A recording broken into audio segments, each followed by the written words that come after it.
இன்னைக்கு ஜனனி ஆஃபீஸ்லாம் இன்னைக்கு என்ன பார்க்க போறோம்னா என் பர்த்டேக்கு நானே கேக் பண்ண போறேன்.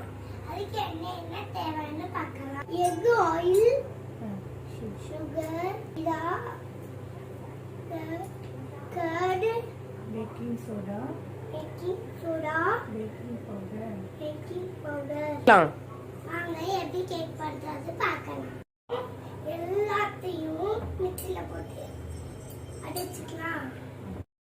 சுகர், ஆயில் அடிச்சு எடுத்துக்கலாம். இதுல கர்ட் எடுத்து வச்சுக்கலாம். Baking powder, baking soda, baking maida போட்டு மிக்ஸ் பண்ணிக்கலாம். இதுல வெண்ணிலா ஐஸ்கிரீம் ஊத்திக்கலாம்.